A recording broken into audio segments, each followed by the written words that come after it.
हिमाचल में आज से 2-3 महीने पहले आपने सुना होगा, पढ़ा होगा कि नाहन में जो सिरमौर डिस्ट्रिक्ट में आता है, वहाँ पर जावेद नामक एक दुकानदार है नाहन में, जिसकी व्हाट्सएप स्टेटस वायरल कर दी गई कि उसने गाय काटी है।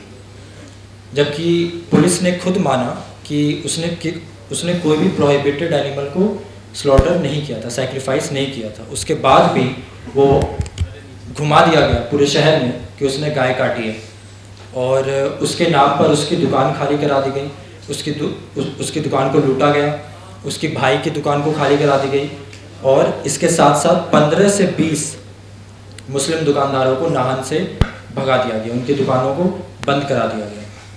तो ये जो पैटर्न है, ये पैटर्न क्या है जो आज से 2 महीने पहले हिमाचल में नाहन में शुरू हुआ? ये पैटर्न है कि एक एलिजेड क्राइम को, मतलब जो क्राइम अभी साबित भी नहीं हुआ है, तथाकथित क्राइम है, उसको आड़ बनाकर, उसको बेसिस बनाकर पूरी कम्युनिटी को किस तरह से टारगेट किया जाए, और टारगेट करना इतना आसान क्यों है? तो जिस आइडियोलॉजी की मैं बात कर रहा था, वो आइडियोलॉजी ये है कि हिमाचल में केवल 2% मुस्लिम्स हैं। तो मुझे बहुत हैरानी हुई कि अगर 2% मुसलमान हैं तो उनसे इतनी दिक्कत क्यों है? मतलब अगर मान लीजिए कि पूरे मार्केट में 1000 दुकानें हैं, तो उसमें से मुश्किल से 25-30 दुकानें मुसलमानों की होंगी, और वो भी किसी की अपनी नहीं, सारे किराए पे, सारे ऑन रेंट है। तो अगर मार्केट में 1000 दुकानें हैं, उसमें से 25-30 दुकानें मुसलमानों की हैं, तो इतनी दिक्कत क्यों है उनसे? मुझे बहुत हैरानी हुई इस बात पे। तो मैंने जब हम फैक्ट फाइंडिंग टीम में थे तो मंडी गए, तो मंडी में हमारे एक दोस्त हैं, तो उन्होंने समझाया, वो वहीं करें मंडी के हैं, तो उन्होंने समझाया कि दिक्कत इसलिए है क्योंकि लोगों को ऐसा लग रहा है कि आज से 10 साल पहले ये 12 थे, और 10 साल बाद 25 हो गए, तो उसके बाद 50 हो जाएंगे, उसके बाद 100 हो जाएंगे। तो ये जो आइडियोलॉजी है, इस आइडियोलॉजी को पकड़ के जो इस तरह के जो हिंदुत्व जो ग्रुप्स हैं, वो इस आइडियोलॉजी को आड़ बना के कभी भी कोई भी क्राइम होगा, हो सकता है कोई मुसलमान, मतलब जो अपराधी हैं वो तो किसी भी धर्म में हो सकते हैं, तो वो किसी भी क्राइम को आड़ बनाकर वो ये जो आइडियोलॉजी है उसको पकड़ के कि भाई देखो, आज से 10 साल पहले 12 थे, अब 25 हो गए, तो इस आइडियोलॉजी को आड़ बनाकर वो एक पूरा जो कैंपेन है, वो एंटी मुस्लिम कैंपेन वो खड़ा कर पाते हैं। लेकिन इससे पहले कभी भी स्टेट वाइड कैंपेन खड़ा करने में वो सफल नहीं हुए इस आइडियोलॉजी के दम पे। ये पहली बार है कि उन्होंने एक स्टेट वाइड कैंपेन खड़ा करने में वो सक्सेसफुल हुए। इनफैक्ट जो नाहन में जिसने पूरा प्रोटेस्ट जो लीड किया था, तो उस समय जब ये हुआ था, नाहन में कांड जब हुआ था, तो उस समय मैंने स्टोरी की थी आर्टिकल 14 में। तो उस बंदे का मुझे कॉल आया, वो बीजेपी का, वहाँ का नाहन का युवा मोर्चा का लीडर है, तो उसका मुझे फ़ोन आया और बोला कि कौशिक भाई, जब ये नाहन में हुआ था तो उस समय आपने ये स्टोरी किया था, और अभी पूरे हिमाचल में ये फैल रहा है, तो आप फिर से स्टोरी करें कि मैंने जो कैंपेन चलाया था उसको इन लोगों ने हाईजैक कर लिया है, वीएचपी वालों ने और बीजेपी वालों ने। तो उसका ये मानना था कि उसने जो चलाया उसको लोगों ने हाईजैक कर लिया है। तो इसमें एक पॉलिटिकल एंगल भी समझ में आता है कि क्यों जो है लोग ये करना चाहते हैं। तो उसके बाद जब हम संजौली में गए, तो तब हमें समझ में आया कि ये जो मुद्दा है ये शुरू कहाँ से हुआ, कैसे ये मुद्दा जो है संजौली का इतना बड़ा मुद्दा बना कि इतने सारे रैलियाँ हुई। जैसा कि सिस्टर ने बताया कि 32 रैलियाँ हुई 1 महीने के अंदर में। आखिर ये कैसे हुआ, कहाँ से शुरू हुआ? संजौली से 9 किलोमीटर दूर एक जगह है मलियाना, शिमला में, वहाँ पर कुछ हिंदू और कुछ मुसलमानों में लड़ाई हो गई, आपसी लड़ाई किसी बात को लेकर। इसके खिलाफ एक FIR भी है। तो जिस दिन वो लड़ाई होती है, उस दिन जिन हिंदू मैन को पीटा गया, तो वो वहाँ के जो लोकल काउंसिलर्स हैं उनके पास गए, जिसमें कि अनफॉर्चुनेटली कांग्रेस के काउंसिलर्स भी शामिल हैं। कांग्रेस के काउंसिलर्स भी हैं, उसमें हिंदुत्व ऑर्गेनाइजेशंस भी हैं। तो वो उन सब के पास गए कि यहाँ पे हमें पीटा गया है। ये बात है 30 अगस्त की। उस समय तक कहीं कोई संजौली का मसला नहीं था, कुछ भी नहीं था। तो उन्होंने जब उनको पीटा गया तो वो कांग्रेस के, बीजेपी के काउंसिलर्स के पास गए, हिंदुत्व ऑर्गेनाइजेशंस के पास गए कि हमें यहाँ पे पीटा गया है। उसके बाद 9 किलोमीटर दूर है वहाँ से, संजौली से, ये जहाँ पे ये घटना हुई। तो उसके बाद ये संजौली तक कैसे पहुँचा, क्योंकि ऐसी अफवाह उड़ गई कि जब मल्याना में मुसलमानों ने उन हिंदुओं को पीटा, उसके बाद वो भागकर 9 किलोमीटर दूर संजौली की मस्जिद में चले गए और वहाँ से फिर लोगों को लेकर आए और फिर उनको पीटा। ऐसी अफवाह उड़ाई गई। इसके पीछे कोई भी फैक्चुअल बेसिस नहीं है, हमें ऐसा कोई भी इसके पीछे एविडेंस नहीं मिला कि इस बात में कोई सत्यता है, लेकिन ऐसा लोकल्स वहाँ पे कह रहे थे कि ऐसा हुआ। उसके बाद अगले दिन, एक दिन के बाद 1 सितंबर को पहला प्रोटेस्ट हुआ संजौली मस्जिद के ठीक बाहर, जहाँ पे कांग्रेस के काउंसलर भी थे। वहाँ पर देवभूमि संघर्ष समिति नाम की एक राइट विंग ऑर्गेनाइजेशन है, वहाँ के 30-35 लोग थे, कांग्रेस के काउंसलर थे। तो उन लोगों ने मिलकर एक हनुमान चालीसा का पाठ कराया। 30 तारीख को ये घटना हुई, मार पिटाई, और 1 सितंबर को ये पहली रैली हुई। उस समय कहीं पे कुछ भी नहीं था, तो पहली रैली हुई 1 सितंबर को। तो वहाँ पर जब ये लोग बैठे प्रोटेस्टर्स, तो उन्होंने डिमांड किया कि आप हमें इसके कागज़ दिखाएं, क्योंकि हमारे व्हाट्सएप पे आया है कि ये जो संजौली की मस्जिद है वो इलीगल है। तो उससे पहले किसी को नहीं पता था, मतलब जो लोकल्स, हमने लोकल से बात करी, कोई ये नहीं जानता था, किसी को इसके बारे में नहीं पता था कि हाँ ये संजौली में मतलब कोई मस्जिद है जो एलिजिटली इलीगल है, किसी को नहीं पता था, ये मुद्दा था ही नहीं। तो उन लोगों ने जब वो वहाँ पे बैठे तो उन्होंने कहा कि हमारे व्हाट्सएप पे आया है कि ये इलीगल है, तो आप इसके कागज़ दिखाएं। तो तब पहली बार ये मुद्दा उन लोगों ने वहाँ पर उठाया। उसके बाद वहाँ पर ऐसे नारे लगाए गए कि अवैध मस्जिद को गिराना होगा, अवैध मस्जिद को गिराना होगा, और ये सब पुलिस की मौजूदगी में चल रहा था, पुलिस प्रेजेंस में ये सब चल रहा था।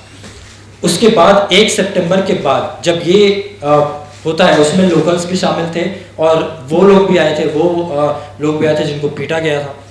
उसके बाद यहाँ पर आते हैं जो राइट विंग हिंदुत्व ऑर्गेनाइजेशंस हैं, उन लोगों ने फिर इसको हाईजैक कर लिया, जिनमें देवभूमि संघर्ष समिति, देवभूमि क्षत्रिय संगठन, हिंदू जागरण मंच, ये लोग शामिल हैं। उसके बाद इन लोगों ने अगला कॉल दिया 5 सितंबर को। इससे पहले भी कहीं कोई रैली नहीं थी, पहली रैली 1 सितंबर को ही। उसके बाद अगला कॉल दिया गया 5 सितंबर को, जिसमें कि बहुत ही इस्लामोफोबिक नारे लगाए गए, जैसे कि मुल्ले कटुए नहीं चलेंगे। ये सब ऑन कैमरा है, आप देख सकते हैं।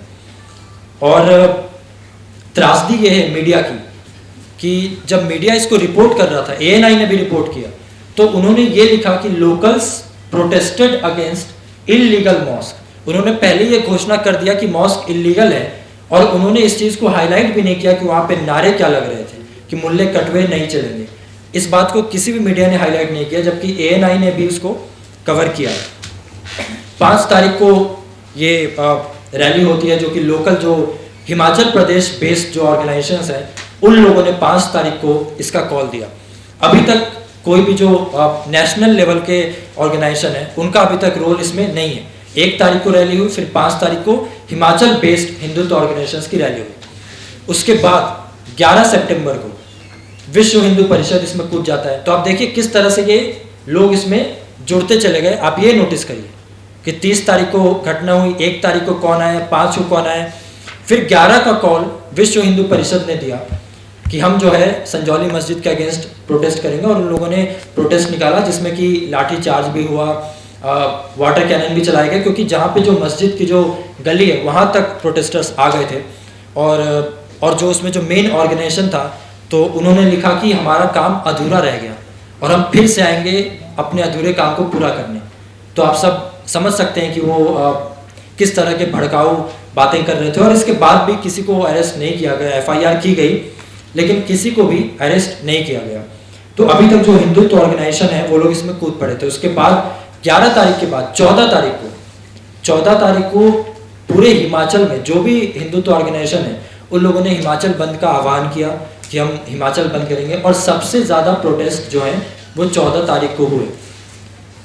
हमारे रिपोर्ट के आधार पे सबसे ज़्यादा प्रोटेस्ट 14 तारीख को हुए। 14 तारीख को ही देवभूमि जागरण मंच, ये एक और संगठन है जो कि कुल्लू में काम करता है, तो ये भी कूद पड़ा 14 तारीख को। और उन्होंने एक पैम्फलेट बांटे, उन्होंने 1 लाख पैम्फलेट बांटे पूरे कुल्लू में, देवभूमि जागरण मंच ने। जिसमें साफ तौर पर लिखा था कि जो भी बाहर से आए हुए लोग हैं उनको आप दुकान मकान ना दें। ये भी नहीं लिखा था, इस बात को गौर करिए, ये नहीं लिखा था कि जांच करें फिर दें, लिखा था कि ना दें, जो भी बाहर से आ रहे हैं उनको ना दें, कि कोई भी जो मुसलमान पेंटर है, मजदूर है, उससे काम ना लें। महिलाओं को रिक्वेस्ट किया गया कि आप केवल हिंदू टेलरों के यहाँ जाएं, और ये 1 लाख पैम्पलेट कुल्लू के गांव-गांव में बांटे गए। ये सब उसमें साफ साफ लिखा गया, और नीचे लिखा हुआ भी है कि देवभूमि जागरण मंच। तो इतना अगर मतलब खुलेआम अगर हो रहा है, पुलिस के पास अगर इतने खुलेआम सबूत हैं कि कोई नाम लेकर ऐसे पैम्फलेट बांट रहा है, उसके बाद भी अगर आप गिरफ्तारी नहीं कर रहे हैं, तो इसको फेलियर ऑफ पुलिस अगर नहीं कहा जाए तो फिर क्या कह सकते हैं। इसके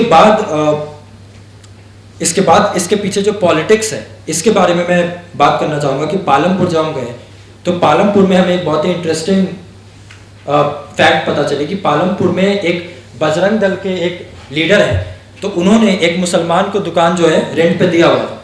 तो पालमपुर में 14 तारीख को रैली निकली, तो उन्होंने कहा कि भाई आज रैली निकली है तो मेरे ऊपर बहुत दबाव है कि मैं दुकान खाली करा दूँ, तो आज तुम चले जाओ और जब मामला ठंडा हो जाए तो वापस आ जाना। और जिस दिन हम गए 1 तारीख को, तो उस दिन वो परेशान था कि अभी तक वो आया क्यों नहीं, क्योंकि उसको किराया भी कमाना है। तो वो 1 तारीख को फ़ोन किया जा रहा था कि भाई तुम आ जाओ, अब सब शांत हो गया है। और कुल्लू में जो ये देवभूमि जागरण मंच जिन्होंने ये पैम्फलेट बांटे, इतने खतरनाक पैम्फलेट बांटे, तो कुल्लू में हमें एक टेलर मिला जिन्होंने कहा कि ये जो पैम्फलेट जो बांट रहा है, तो इसका जो लीडर है उसके घर की महिलाएं उसी के दुकान में जाती हैं सूट सिलवाने। तो आप इसके पीछे का पॉलिटिक्स समझिए। उसके बाद आखिरी में मैं जो हमारा एक्सपीरियंस रहा, जो नदीम भाई ने बात किया, जो सृष्टि ने बात किया, कि जब हम संजौली में थे तो जो कमल गौतम जो वन ऑफ द लीडर्स है, जो हिंदू जागरण मंच का नेता है हिमाचल का, तो उसने मेरी और नदीम भाई की फ़ोटो फेसबुक पे डाल दी और लिखा कि ये आतंकवादी हैं, शिमला में आए हैं माहौल ख़राब करने के लिए, और उसने जो है शिमला पुलिस को शिकायत कर दी है। तो हमें इस बारे में पता भी नहीं था। उसके बाद मेरे एक दोस्त हैं, हिंदुत्व वॉच आप लोग जानते होंगे, रकीब हमीद नायक चलाते हैं, तो उन्होंने मुझे बताया कि आप अलर्ट रहें, आप बाहर ना निकलें, क्योंकि आपकी जो तस्वीर है और नदीम भाई की जो तस्वीर है वो जो इंटरनल हिंदुत्व के ग्रुप्स हैं वहाँ पे वायरल की जा रही है कि आतंकवादी हैं, इनको गिरफ्तार करो। तो मैं आखिर में बस यही कहूँगा कि मतलब जो जर्नलिज्म के जो इंस्टीट्यूट है उनको ये भी सिखाना चाहिए कि जब ऐसा कुछ हो जाए पत्रकार के साथ ग्राउंड पे तो क्या करना है, क्योंकि ऐसी ट्रेनिंग तो हमें मिलती नहीं है। हमें तो बस ये ट्रेनिंग मिलती है कि जाना है और अपना काम करके आ जाना है। लेकिन जब काम करने के लिए इस तरह से आपकी तस्वीर वायरल की जाए, आपको टारगेट किया जाए, तो तब क्या करना है ये भी सिखाया जाना चाहिए। आगे की बात आगे के स्पीकर्स करेंगे। बहुत बहुत शुक्रिया।